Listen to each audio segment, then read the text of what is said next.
Je m'appelle Vanderlei Coelho, je suis formé en biologie, j'ai 65 ans et aujourd'hui, j'ai une entreprise. Je suis arrivé à l'église étant complètement détruit. Pourquoi? Cela n'aurait pas dû être ainsi si les médias n'avaient pas autant de préjugés. En raison de ce préjugé, je n'ai pas eu la condition d'arriver, car je haïssais le centre d'accueil universel. Je ne pouvais pas entendre parler de l'évêque Edir Macedo, même s'il ne m'avait rien fait. N'avait jamais parlé avec moi et je ne le connaissais même pas.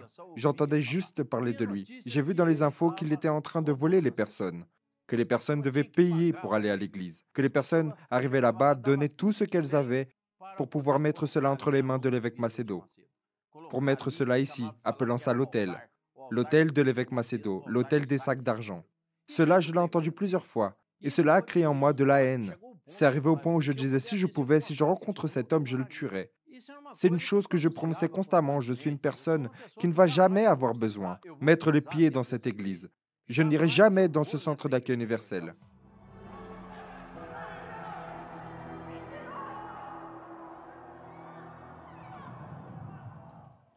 Voyez bien, j'étais un entrepreneur de succès.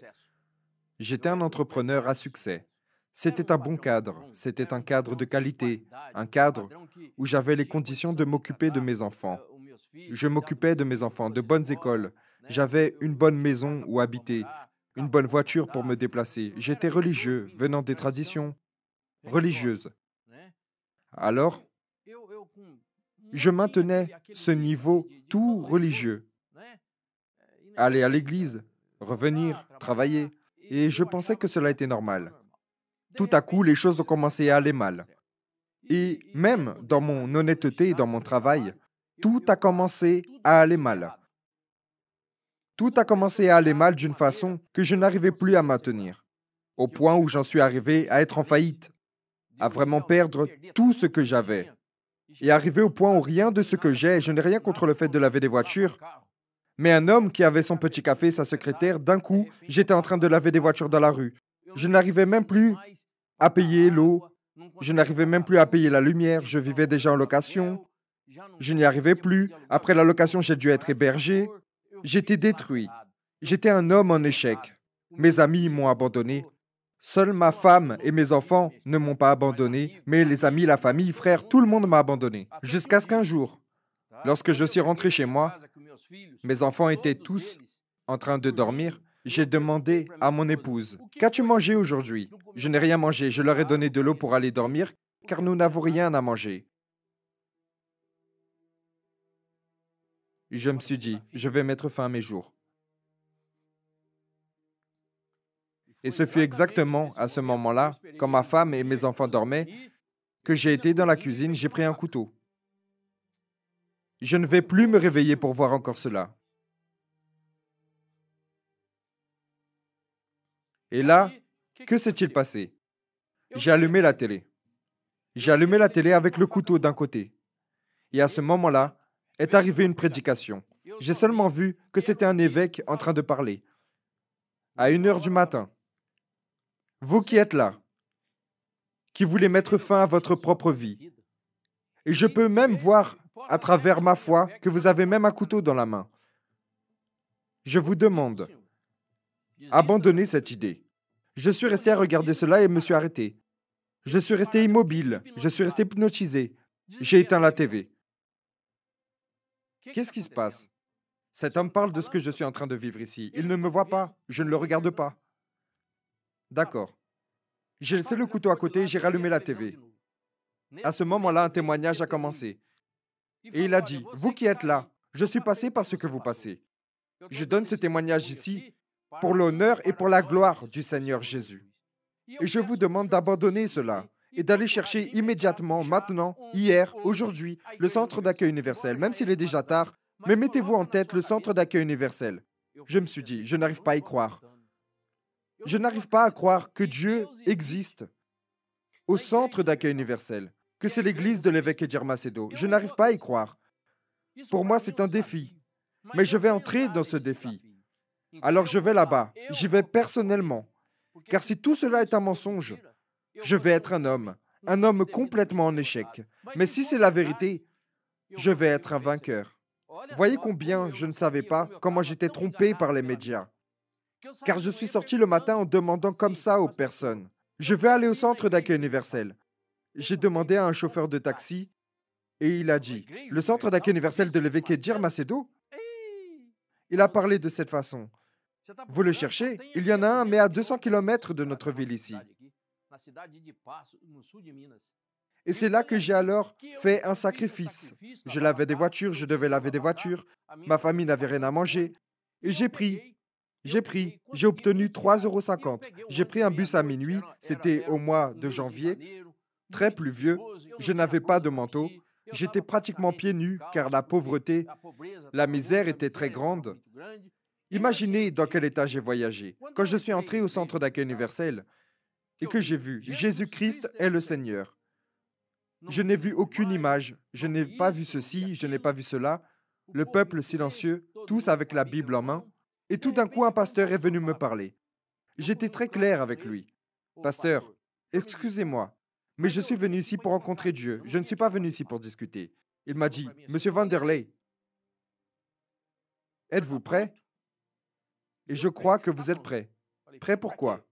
Pour vous convertir. J'ai dit, qu'est-ce que se convertir? Voyez mon ignorance. Qu'est-ce que se convertir? Il a dit, sortir d'un côté et passer de l'autre. Dieu a déjà pris possession de votre âme. J'ai dit, pourquoi dites-vous cela? Parce qu'il a vu la sincérité dans votre cœur. Il a vu l'humilité. À l'extérieur, vous êtes d'une manière, mais à l'intérieur, vous êtes différent.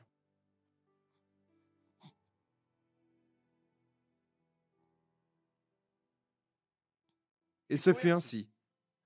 Et ce fut ainsi. Et cet homme a prêché. Cet homme a commencé à prêcher. Et moi, là, je me suis calmé. J'étais déjà brisé. Cet homme, lorsque j'ai commencé à regarder l'autel, j'ai vraiment vu Dieu. J'ai eu honte de moi-même. Car j'ai été trompé par l'homme. J'ai été trompé par les médias. J'ai été trompé par des personnes. Car je n'aurais pas eu besoin de souffrir s'ils avaient dit la vérité, s'ils l'avaient exposée, non seulement pour moi, mais pour des milliers de personnes qui se trouvaient dans la même situation que moi ou qui ont même perdu la vie par pure tromperie des médias. Par tromperie, ils ont apporté des informations sur un homme qui était là en train de prêcher Jésus. Alors que s'est-il passé? J'ai véritablement senti la lumière briller dans mon âme, briller dans mes pensées et dans ma vision. Le pasteur m'a appelé sur l'autel et m'a dit, Monsieur Vanderlei, souhaitez-vous prendre un panier alimentaire? C'est préparé ici pour que vous l'emportiez. Au lieu de me demander de l'argent, il m'a offert un panier alimentaire. Je suis resté émerveillé et dès lors, je ne me suis plus arrêté. Mon succès ne s'est plus arrêté. Tous les samedis, je prenais le bus à 22 h, j'arrivais à minuit, j'attendais que l'église ouvre à 6 h du matin, j'aidais le pasteur à ouvrir l'église. Cela pendant 2 ans. Je l'ai fait jusqu'à ce qu'on puisse un jour ouvrir l'église dans ma ville. Et ce fut merveilleux. Je suis devenu un homme fidèle à Dieu. Je suis une personne en très bonne santé et je n'ai pas de maladie. J'ai 65 ans et j'étais très malade, beaucoup de maux de tête. Et j'ai une fille qui avait des problèmes de cysticercose. J'en ai une autre qui avait des problèmes de rhinite, bronchite et c'est hit de la vie. J'allais à la pharmacie et j'achetais un grand sac. Toutes les deux ont été guéries. Aujourd'hui, Camilla est docteur. C'est une pharmacienne formée. Elle a son doctorat. Brunel Coelho est aussi formé. Elle a son doctorat. Vanderlei Coelho Jr. est ingénieur de production. Il vit en Irlande dans le domaine des médicaments. Ce sont 3 docteurs bien formés et formés par la foi. Et dans ma maison, il est interdit de dire c'est impossible, il n'y a pas de moyen, je n'y arrive pas, je ne peux pas. Ce vocabulaire n'est pas prononcé dans ma maison, car nous pouvons tout en celui qui nous fortifie.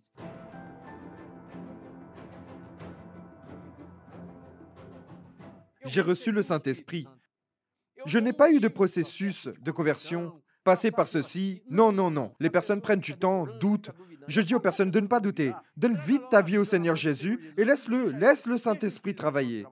Alors aujourd'hui, je ne travaille plus avec la force de mes bras, je travaille avec le pouvoir de Dieu. Aujourd'hui, je suis un témoin du Seigneur Jésus. Aujourd'hui, je parle du Saint-Esprit car j'ai cette joie de dire que le Saint-Esprit domine. Le Saint-Esprit recherche une âme pure. une âme en sincérité de cœur. Souvent, parfois, l'extérieur de la personne n'est pas bon, mais Dieu connaît le cœur. Il connaît l'intérêt du cœur, d'une âme. Et c'est ce qui m'est arrivé. Ma plus grande richesse, en tant qu'être humain ici sur Terre, c'est le Saint-Esprit. Je parle sans peur de me tromper, car c'est véritablement Dieu. C'est le Saint-Esprit que j'ai eu le privilège de trouver sur l'autel du Centre d'accueil universel. Ah, évêque Macedo, pardonnez-moi. Un jour, j'aimerais vous enlacer et vous demander pardon.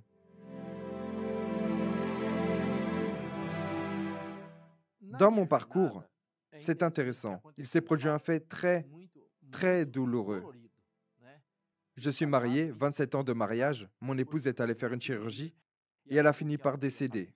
Elle est décédée. Mais le plus important, c'est qu'elle est allée dans la gloire. Et je suis resté veuf pendant 4 ans. 4 ans veuf, je maintenais la fidélité, l'amour, le respect envers Dieu. Je n'ai vacillé à aucun moment. Et grâce à Dieu, Dieu a mis sur mon chemin Edilène, une grande épouse, une grande compagne. Cela fait 17 ans que je suis marié et j'ai une fille avec elle qui a 13 ans, Jamili. Aujourd'hui, je dis avec plaisir que je fais partie du groupe du centre d'accueil, le groupe de l'UNP, qui fait le travail dans les prisons. Moi qui avais des préjugés contre le centre d'accueil universel, aujourd'hui, c'est moi qui souffre de préjugés, car je suis du centre d'accueil. C'est très intéressant, n'est-ce pas? Mais je reste si admiratif, car le centre d'accueil, plus on en parle, plus il grandit, car le peuple est béni, et le peuple a le plaisir d'aller au centre d'accueil et de recevoir la parole et se fortifier. Aujourd'hui, c'est un peuple noble, le peuple du centre d'accueil. Ceux qui vont au centre d'accueil sont un peuple noble, un peuple sage, un peuple intelligent. C'est ce que je dis. Vas-y. Tout le monde devrait aller au centre d'accueil. Je n'ai rien contre les autres églises. Je ne parle pas de religion. Mais si vous voulez véritablement rencontrer le Seigneur Jésus et prendre possession du Saint-Esprit, c'est au centre d'accueil.